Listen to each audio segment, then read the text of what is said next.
Welcome back to UuganaaChat podcast. Today's guest is Ryan Doan, who is CEO at International American University, which is located in Los Angeles, California. Recently, I graduated with MBA from IAU. In this episode, we are going to talk about application process and some helpful tips for international students who wish to come to study in America. Ryan Doan comes from Vietnamese background and grew up in California, Los Angeles, which is known for beautiful beach, sunshine, and diverse culture, not to mention that it's home of Hollywood. He earned in his Bachelor of Arts Psychology at USC Irvine and his MBA at Capella University. He has been working in the educational field for the last 20 years and established IAU 15 years ago. So IAU is business college, offers ASBA, BBA, MBA, and DBA programs.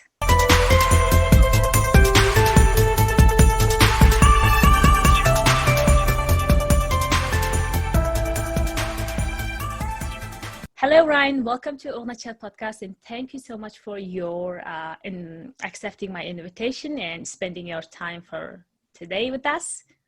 Well, thank you very much, Anna, for inviting me. It's a pleasure for me to be here with you. Thank you. So I just heard you become a father of twins, so it's been busy life starting. It's been busy. That's very true. It's very busy. I am the proud father of two twin girls. They were born very recently, February 4th, both very healthy, and I'm very ecstatic to be a new father. Very nice. First of all, I would love to ask you about that. Please just give us brief summary of international students have to come to apply for IAU or study in USA. So students, international students have idea I'm going to come to, some people maybe don't know what point they have to start. Sure. Well, we have two different types of F1 international students, Anna. They are F1 transfer students like yourself. I believe if you were at another school and you transferred over to IAU. Is that correct? Yes, so we have those, that's correct. So we have those types of students. We call them F1 transfers, meaning they're already located in the United States and they apply to IAU. They go through the process, they become accepted, and then the school they are transferring from transfers over their CVIS record to IAU. That's a very simple process. You went through it. It's pretty straightforward. The more complicated procedure is for F1 initial students. Initial means you initially come from your home country. So in this example, we'll use a student who is from Mongolia who wants to apply to IAU. The student will figure out when they would like to join IAU. IAU has 6 enrollment dates throughout the year, every 2 months. So if you miss one, you just have to wait another 2 months. You want to make sure you check the deadline dates because students who are applying from outside the US, you want to make sure you give yourself enough time to prepare for the visa interview, prepare your personal life and your savings and things like that. So you want to choose the appropriate time to apply. Once you go through the application process and you are accepted by IAU, you will take the offer letter and the Form I-20 and you will present it to the consulate, the US Embassy or consulate, to schedule an interview for the F1 visa. Once your F1 visa is approved, you will notify IAU and let us know, and then you will start to prepare your personal, your life to be able to come to the United States to study with IAU. International students, one more very big obstacle is language, especially especially TOEFL or IELTS. They have to get the point, have to have certain amount of points. Correct. Because the programs at IAU are taught in English, we want to make sure the students are successful. We want to make sure the students are able to read, comprehend, write, speak in English at an appropriate level so that they can be successful in the program they choose to apply. We do accept many different standardized exams. You mentioned a couple good ones, Anna, the TOEFL, the IELTS.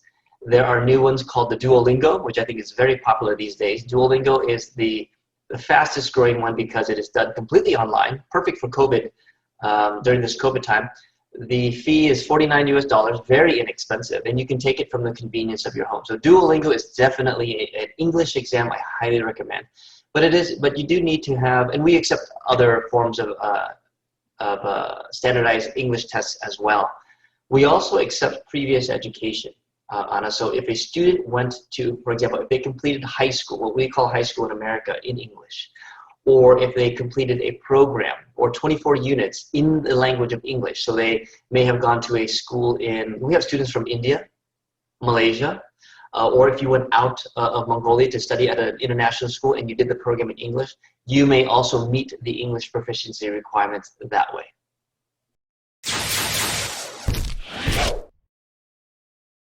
Thank you. Why did you start at IAU? Like, it's been 15 years, we just celebrated 2020. So would you share us your story? Good question, Anna.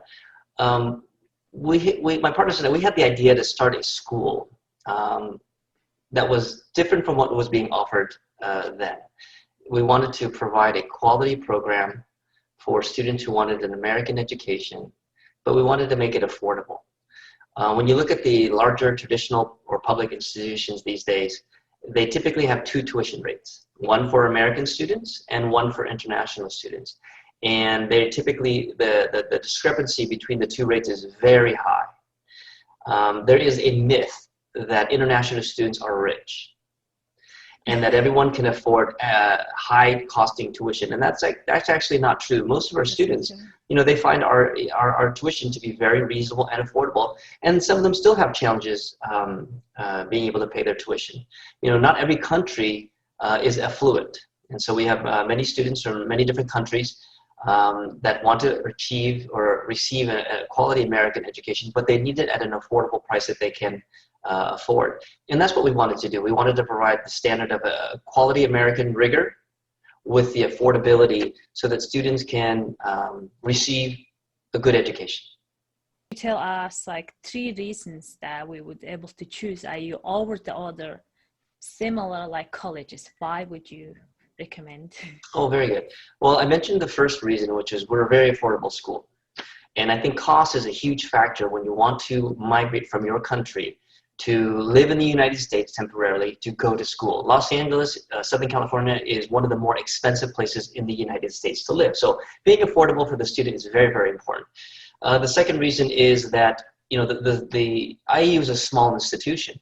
The classroom sizes are 25, maybe 30 students at the most. You're going to get to know your instructor, as you did, Anna. You're going to get to know your classmates. In fact, you met your fiance at IAU. Is that correct? True. That's true. That is true. So we have a lot of love stories coming from IAU, and I'm really happy to see that. So congratulations to you and your engagement. Thank you. Our main student body is F1 visa students. When you go to other traditional institutions, colleges, universities, the F1 student is the other classification of student. They mostly cater to, or the primary demographic is the American student. And so maybe 5-10% of the student population is F1. So they're seen as the smaller group of students to cater to. At IAU, the international student is the majority.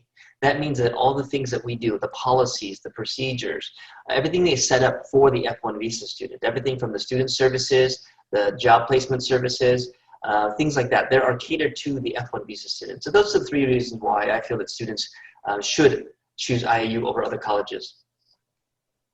Thank you.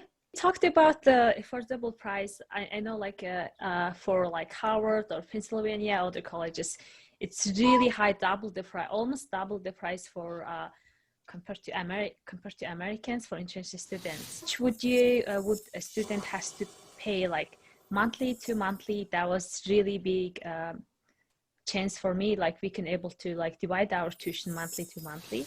Sure. So would you tell us about like example of these programs? Sure.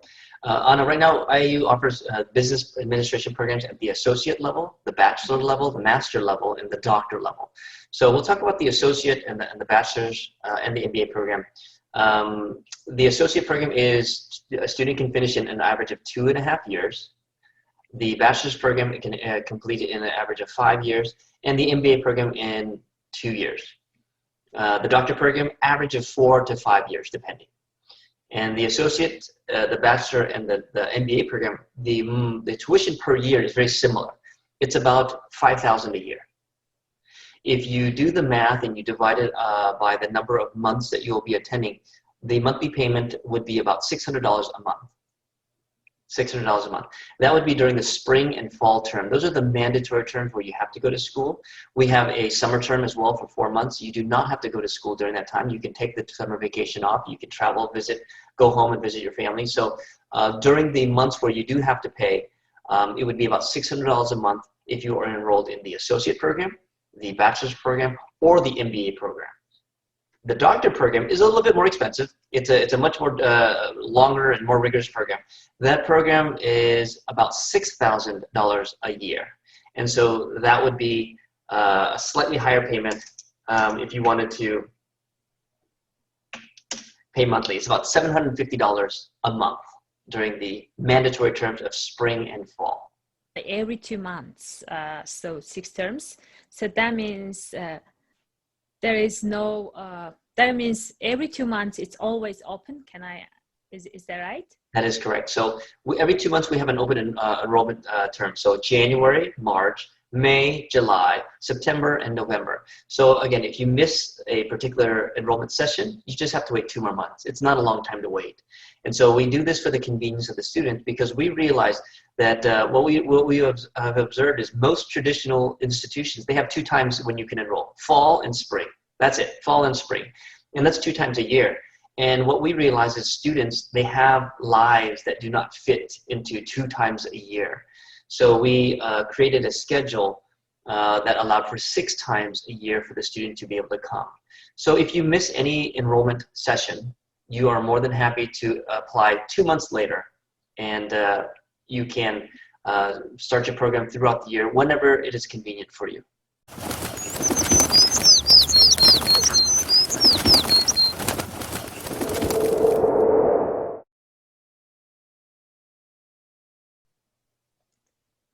That's great. Sounds good.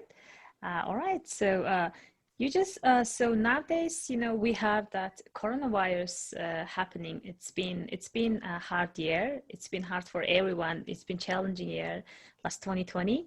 But on the other hand, people are studying on the college. It gives chance to that study through online. Yes. So is it how like if also on the F1 visa, you have to go to classroom on the regulations, it says Correct. that. So Correct. how do IAU respond with this? How do you Good question. Good question. So ICE, Immigration's Custom Enforcement, they have allowed schools or F1 students to be able to take their classes fully online during this time. This has been going on since March of last year, if I recall. And so far the order has not changed. The federal government is being very flexible, very understanding about the coronavirus. So F1 students, typically they have to come to campus attendance. There's campus instruction, attendance is taken.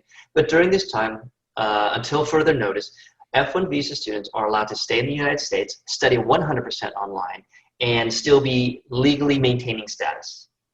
Now, the one exception to that would be 2 classifications of students. One is the F1 initial student, meaning the student who comes from their home country. So if you come over from your home country, you must attend the campus classes. You must, okay? And IAU has arranged for such a schedule. The second classification of student is a change of status. Change of status. So for example, if you came over as a B1 tourist or a B2 tourist, and you wanted to change your status over to an F1 visa student, and after the change is officially done, you would then have to come to campus classes. Now, the attendance for campus classes for the F1 initial and the change of status students is for the first term only. That means for the first term, you are going to have to come to campus classes, but then the next term, you can go 100% online. Studying at IAU though, sometimes in my classroom, I saw like people from 6 different continents.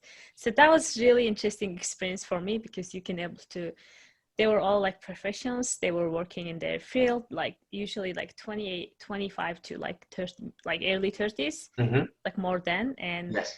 It's just really interesting, the experience for me that I talk to like different people who grew up, totally different culture, but yes. come to and shared our experience talking about countries, regulations, and like connecting and sharing information. That was, I also really, really enjoyed, and that was fun. And would you, Can you tell us just brief information, like IAU has how many students from like a lot of different countries, right? IAU has a very diverse student population. As you know personally, Anna, I'm very proud of what IAU has become. My goal was always to create a business program school that was international in a sense, because I think there's a lot to be learned in business. Across countries, across cultures, across the world, and to be able to have all this experience, this culture, these backgrounds in one classroom, I think it's a wonderful thing for students to learn, particularly in business. IAU represents, the student body represents over 65 different countries. We have students from the larger countries, the more popular countries, if you will. There's some countries that just, they all come to the United States to study. So countries like the Philippines, China, Brazil, South Korea, we're located in Koreatown. So those are countries that those students represent those countries, and they're very large here in the United States. But we also have students from smaller countries too. We have students, from Mongolia and Russia as well. But the smaller countries like Latvia, Turkmenistan, Slovakia, Republic of Moldova. So we also have students from smaller countries as well. And I'm very, very happy and very proud of the diverse student body that we have at IAU. Also, you have students from like Europe as well, like French, England. So my boyfriend is, my fiance. He's British, right? Yeah. So it's like brief information about have this internship or work opportunities, OPT, CPT, how does it work? Very good. So as an F1 student enrolled in a degree program at IAU, you are eligible to engage in what they call curricular practical trainings. We call it CPT. It's an internship. There are some guidelines and restrictions and policies you have to follow, but briefly, it allows a student while they're going to school to be able to engage in internships, paid or unpaid, to gain more experience. And if you're studying business, the best way to get experience is to go work, right? That's the best way to get experience. You get to learn the theory in the classroom and the practice, and bring it to the workplace and be able to utilize what you've learned in the actual workplace to develop your professional skills. So the students can work while they're going to school on a program called CPT, Curricular Practical Training, and those are internships that are an integral part of the curriculum. In fact, IAU requires all its business students to participate in internships so they get more experience. And so that's actually a requirement. When it comes to OPT, optional practical training, I know it sounds confusing because they sound similar, but OPT is for after you graduate. So when a student is done graduating from any one of the programs that IAU offers, the student can then apply for what is known as OPT. Once approved, OPT allows a student to stay in the United States, not have to go to school or pay tuition, but find a job and work.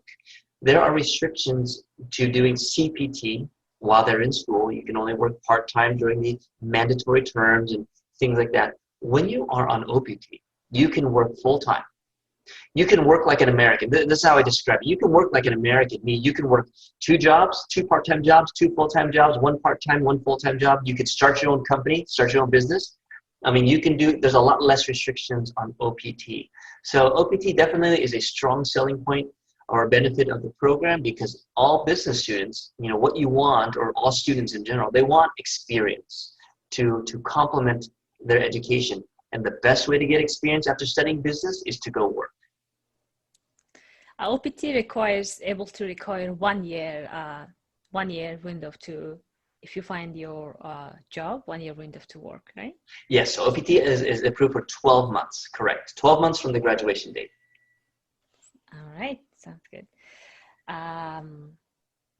So if someone like listening right now, anywhere in the world, maybe in Mongolia, maybe in Korea, or any state in America, right? Not in California, like. Sure.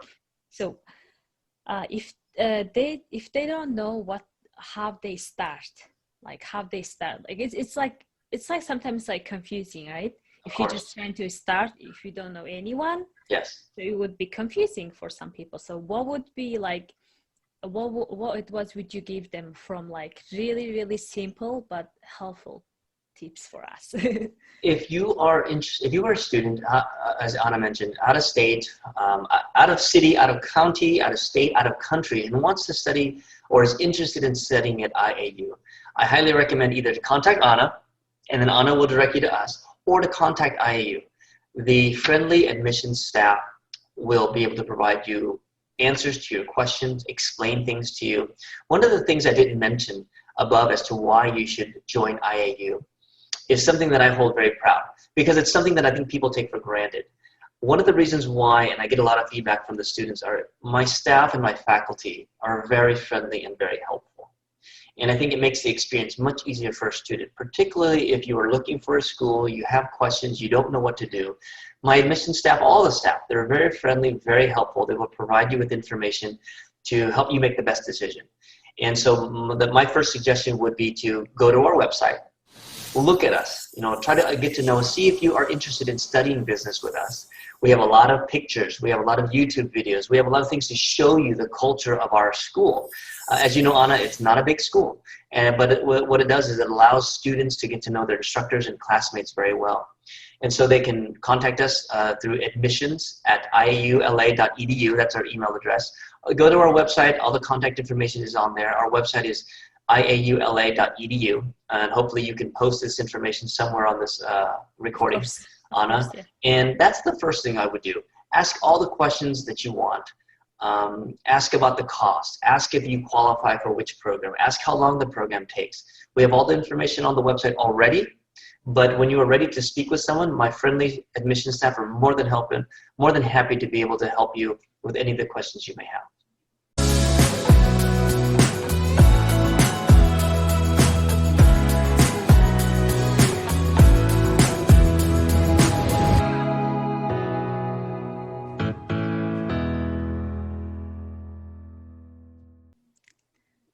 Thank you. If students usually, if Mongolian students have maybe difficulty to quite understand or difficulty to find more information, they could be able to contact me. So I will provide you more information. So happy Definitely. To provide more information in their own native language. I was in MBA program, but there's a lot of different programs, like 4 different programs. So which one would be most popular at IAU? Which program and why? Ooh, good question. The most popular program is the MBA program. The MBA program is probably 50% of our population. And I believe this is because most of our students, they actually have bachelor's degrees already. That's what I have found out. Most of our students have bachelor's degrees already. So when they come to IAU, they want to participate or join into the next level program, which is the MBA program. The associate program, a handful of students. The bachelor, the next biggest one, is the bachelor. And then the doctoral is a smaller population program as well. The MBA program is, in fact, the most popular, the largest group of students. And again, I believe this is because most students who come to find us, they typically go to a traditional bachelor's program if they're in the United States. Meaning they'll go to the local public university, Cal State Los Angeles, UCLA, typically, if they are studying for the first time in the United States. Then after they have completed that program and they want to stay in the United States to advance their education. We mentioned this before, Anna, tuition for international students in these colleges and universities are very expensive.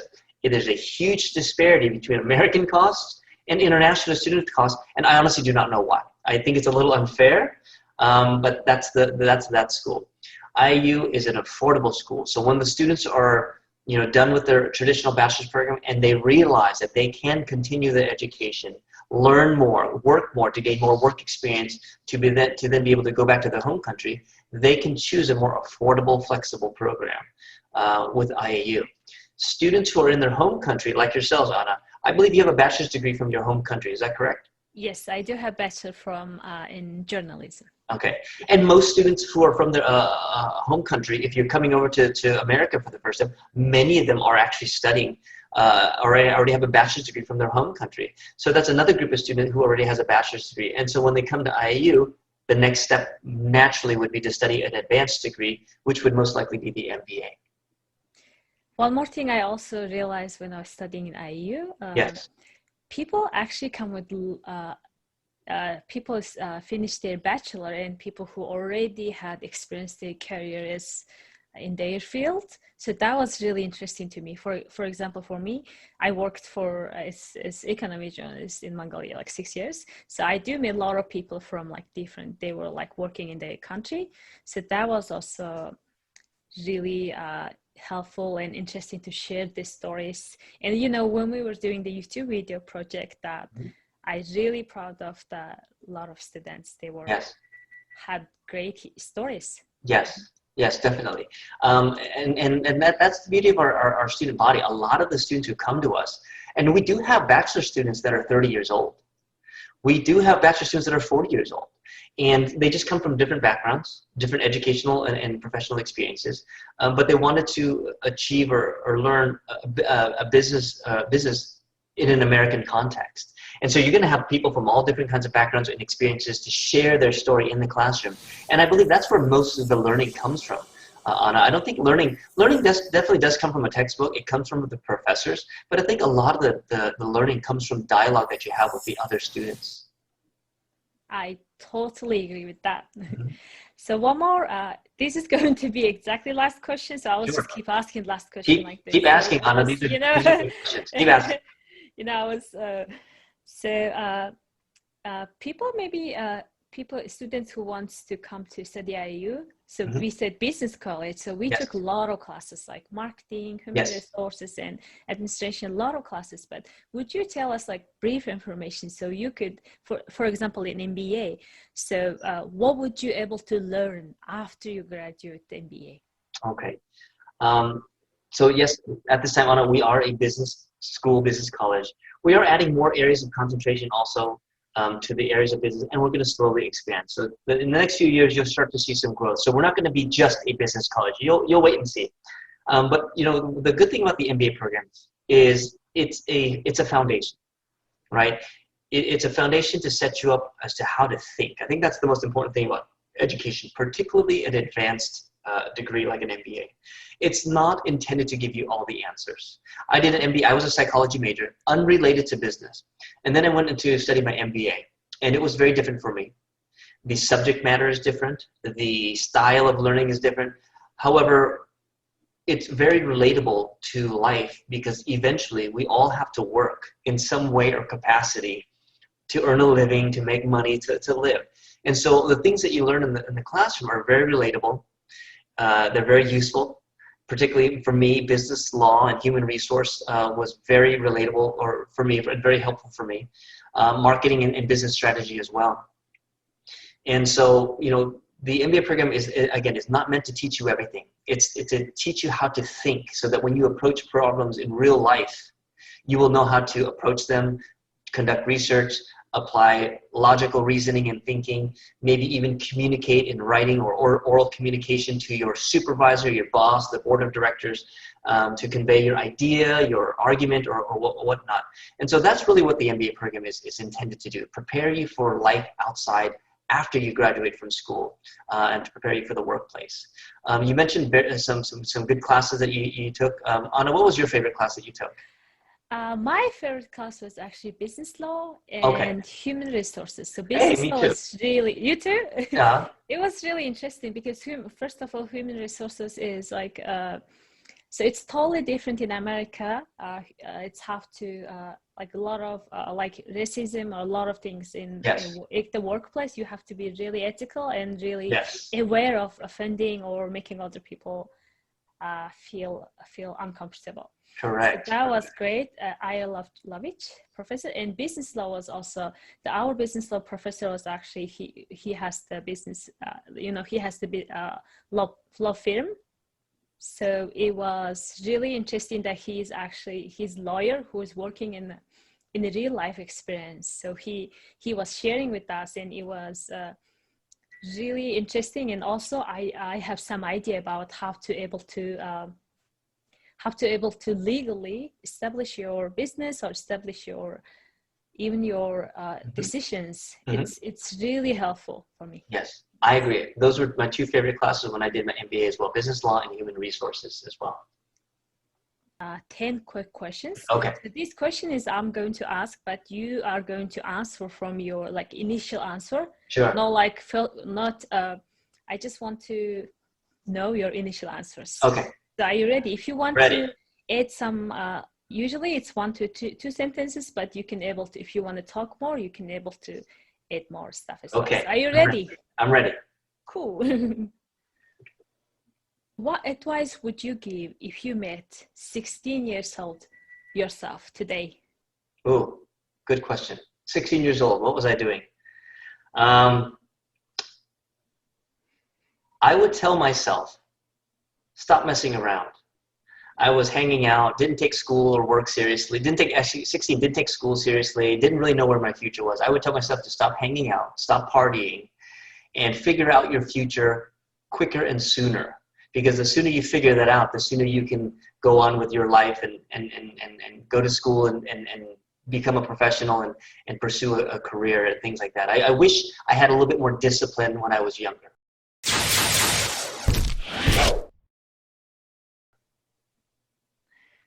Yeah, thank you.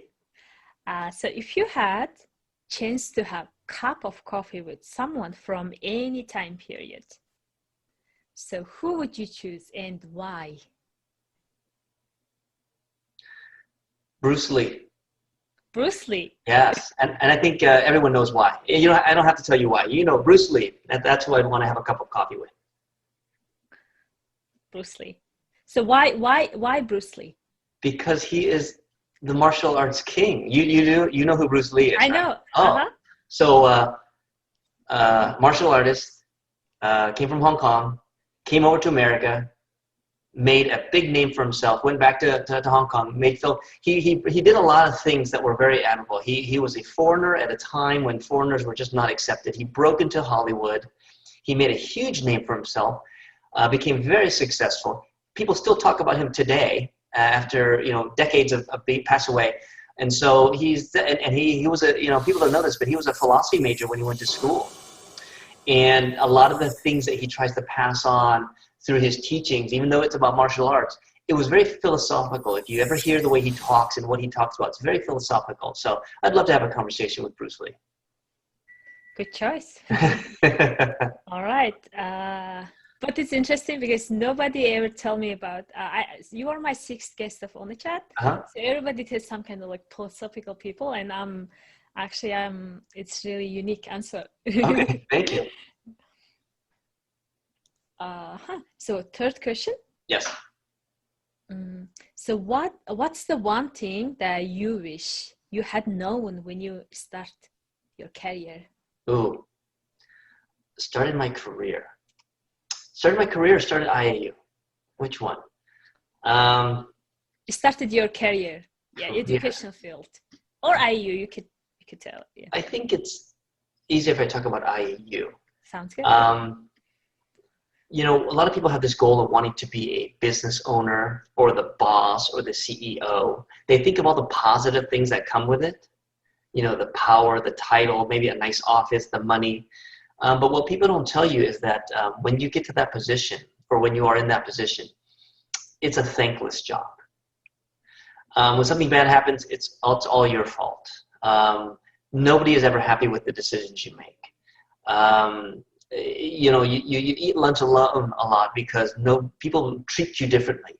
It's a lonely job sometimes, and it's not something that I would anticipate being in this position, if that makes sense. So give us an example that time you failed and you learned from it really hard, like learned from it. Sure. Oh, that's a good, there's so many ways, particularly with IAU, that I have failed. Whether it be failed with how to handle an employee, how I failed with, marketing and recruitment, how we failed by losing enrollments. There's so many different ways that I have failed at IAU. And each one has its own, thing to learn. But the most important thing out of all the different failures that you or everyone that myself has is that hopefully, for the most part, you will fail again. You just have to know that's a part of growing. You have to know that's a part of success. You can't succeed unless you fail. The good thing is that you learned that you will have an opportunity to show your success from the failure. Meaning, if you mess up before, just know that that's not the end of the world. Hopefully it wasn't a big mistake, but that's not the end of the world. What you can be assured of is that something like this will happen in the future. You are better prepared to handle it in the future, and you will just grow. So I know that wasn't a very specific answer, but that's how I've been able to deal with failures. When I fail at something, it's just I just know that, okay, I failed. I know what to do now. When the next time this happens, I'll be able to do it better. And just know that you will get chances in the future to redeem yourself. That's I like the attitude. So I also it's foreigner though. It's foreigner. I'm living in I've been in America for 4 years, studying and learning. So this is actually the key. I do agree it's the key, because you knew it's gonna fail. So when you were young, like, you actually didn't even know, like, oh, it has to be my way. I have to be, like, you know, when you get grown up, when you get older, or especially in different countries, faced a lot of challenges, starting with the language barrier and the culture barrier as well. Mm-hmm. But every time you fail, I totally agree with you. I knew I might gonna fail again, but mm-hmm. I fail and I have to get up and I have to do the next step. That's right. All right, so 5th question. So yes. We're halfway. Okay. So who are the most influential person to you in your career, in your life? Good question. The first people that come to mind, and I think everybody probably says something like this, they're my parents. My dad was a strong, firm man. He taught me respect, how to be a strong man, and how to have good work ethic.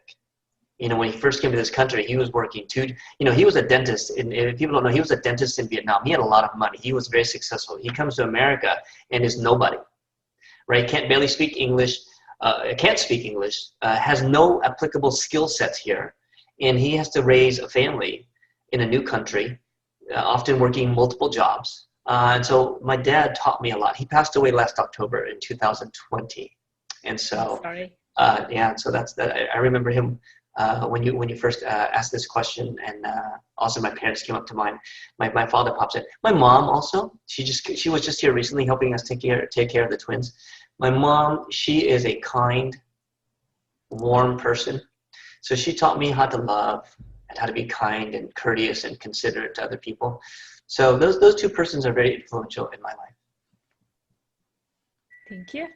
So please tell us the 3 apps or applications, like a software, that makes your life much easier, and you actually can't live without it in these busy days, you know. I hate to say this, but they're all work related. Okay, so I guess it's okay. It's all work related. So all the Gmail apps, right? So we use Gmail at work. Google Calendar, I can't live without it because I would forget everything. Even this interview today, I would forget it if I didn't have a calendar reminder.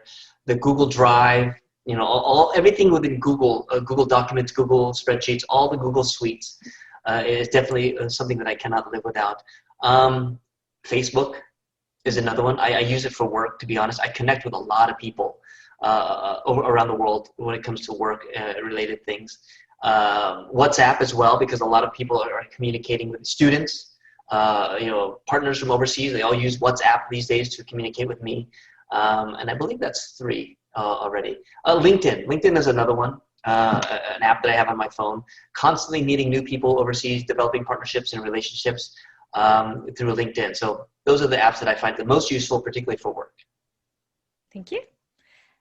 The 6th question, I think we both know the answer, but I still want to ask you. What's the biggest surprise that you have had in the last few months? The answer, I think you know the answer. It's my twins. Okay, my girls. It's amazing how you feel during the process when my wife was pregnant. And then when they're born, it's a whole nother feeling when you first hear them cry. It's a whole nother feeling. I actually cried. I actually started crying in the hospital room. I didn't think I could be that happy. So that's definitely something that has changed my life recently. And you literally go without sleep. So it's been very difficult. Here's something else that surprised me. I'm surprised that I can function with such little sleep. So I'm very surprised about that as well. And then shortly after this interview, I'm going to go downstairs and visit with them because you do miss them. You see them, you hold them. They're so small. They're twins, so they're born naturally smaller than regular babies. They were born 5 pounds 11 ounces, so they're very, very small. And you can hold one in one hand easily. And so I'm going to go downstairs and see them again because I actually missed them already. That's great. And did you actually know they were twins, or? We did know they were twins. When Liz first got pregnant, my wife, we went to the doctors, and then we had the ultrasound. And so it's coronavirus. I was not allowed to go to the hospital. So she had to go by herself. I'm waiting in the car. So she calls me on the phone and uses FaceTime or something. And she puts the recording on and she shows me the ultrasound. And, you see the heartbeat, so you get really excited, you're happy. So, okay, that's good. And then the nurse, she does something with the screen and she shows me something that I did not know what I was looking at. She says, do you know what you're looking at? She showed me 2 circles. I said, I don't know what that is. Is that the head and the butt? I don't know what I'm looking at. She says, no, it's too small to have a head and a butt. She showed me 2 circles next to each other. They were 2 different sacs, 2 different birth sacs. She says, sir, you have twins. And I was so happy. I literally cried in my car. I was so happy to hear that news. And so you do find out when you're going to have twins. You don't know what gender they are. It's too soon. And so we found out much, much later what gender they were. And they ended up being 2 girls. Congrats, and I wish all the happiness to your family. I'm really happy for both of you guys. Thank you. What advice would you give if someone want to pursue like similar career to yours? I mentioned that before. It's a thankless job and everything, but understand this. And this was one of the flaws in my thinking when we first decided to start IAU. The educational business, working in education, is not a money-making business. It's not a quick money business. I'm sure there are other careers and jobs out there that are quick money-making businesses. This is not one of them, okay? It's a long-term business, right? This is a business that it's not about 3 to 5 years and have a quick peak and then sell. This business is 10 to 15 years. It took IAU a long time to establish its brand, to get its name out, for people to start recognizing it, to get to where we are today. It's 15 years later.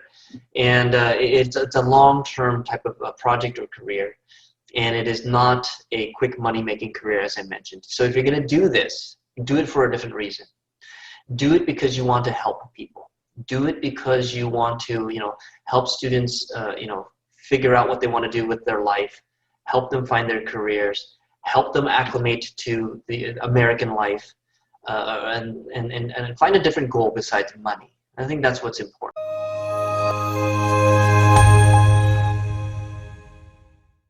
Like, when did you feel like, I feel like you established something when you help students, like they can able to succeed? So Sure. Could you share us like 1 or 2 examples, please? I'm proud of all my students. And I know this sounds very cliche. When we were in Palmdale, this is many years ago, back in 2008, the first group of campus students we had was 4 students.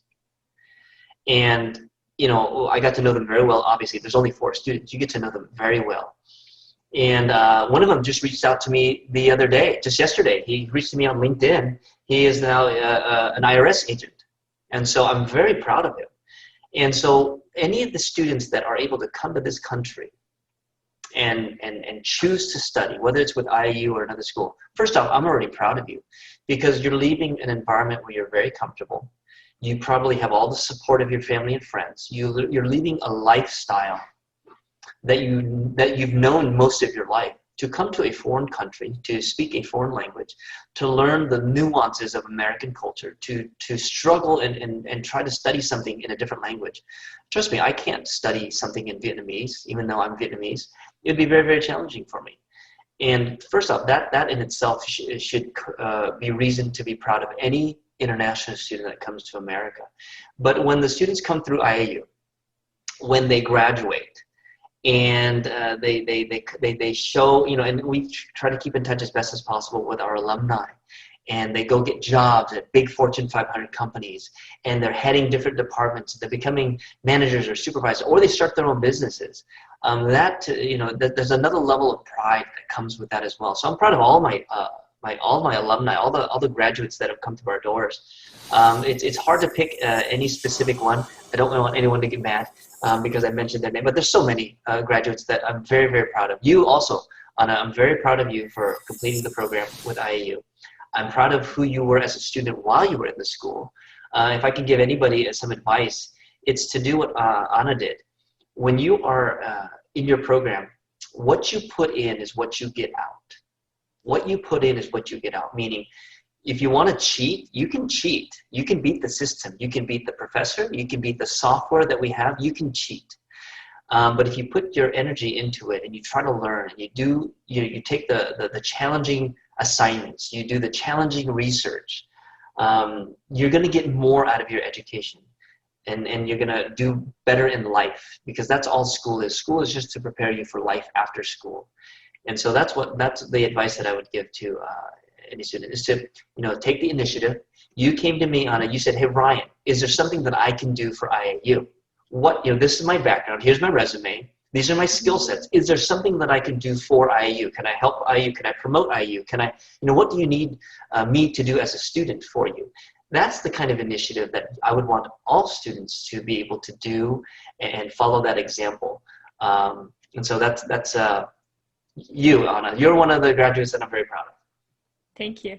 You're Thank welcome. you so much. It's also, I was really appreciated that I come with, you could able to just simply say no, but you actually listened to me where I wanted, and we started IAU YouTube projects, and it was really, it bring up my journalist days memory, and it was really great time for me. And I also really appreciated that you have kind and you have really patiently listened to me.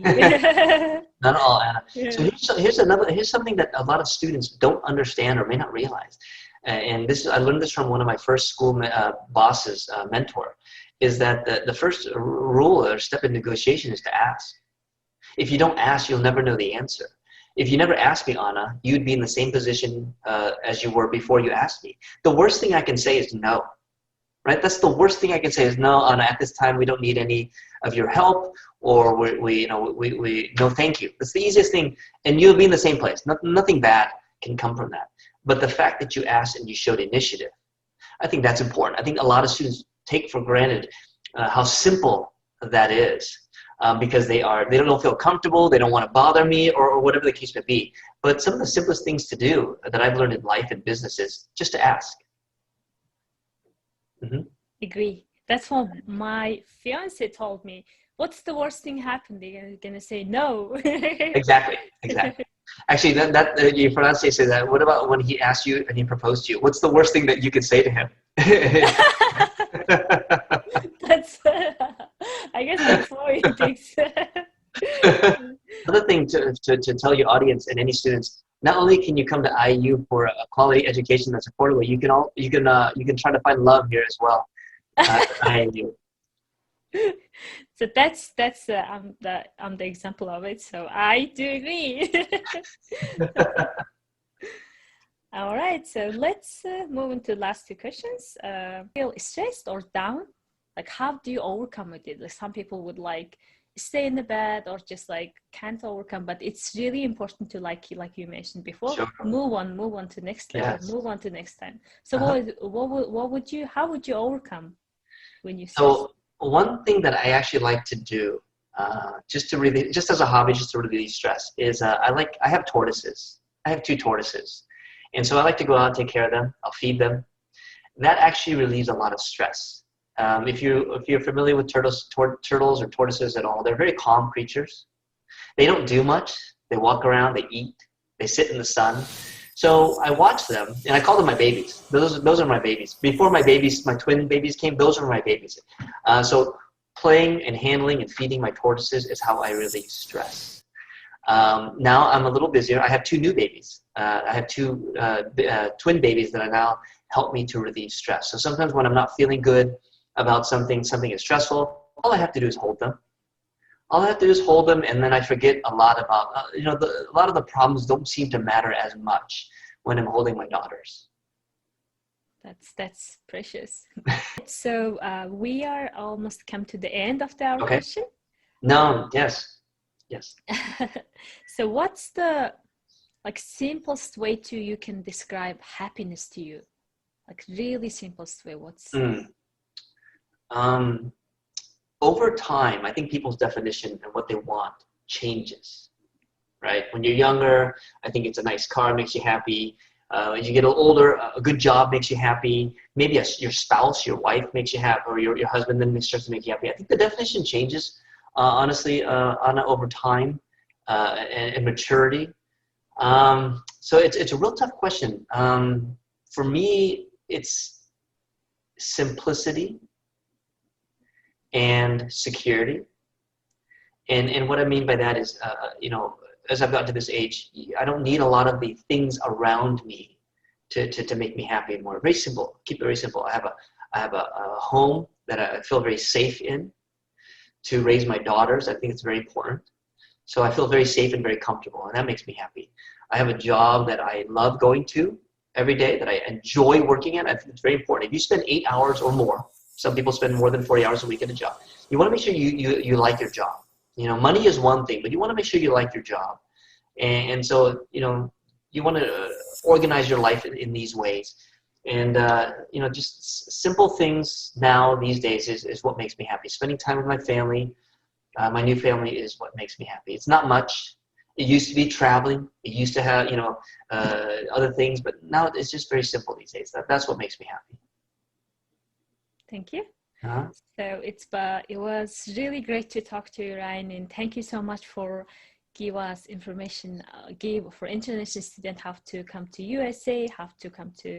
USA, and study in IAU or other schools, other colleges, and all this experience. And you tell us really simple way to explain the visa, how to application process, and also thank you so much for my UuganaaChat's 10 questions. A lot of great questions. Thank you so much for taking the time to meet with me. And if your audience has any more follow-up questions later, I'm sure they can direct them to you. If need be, we can do this again and we can answer those questions directly. But yeah, this was a very enjoyable time. I really appreciate the convenience of Zoom these days and web conferencing. Makes life a lot easier. And so this was very enjoyable. Thank you very much. Thank you, Ryan.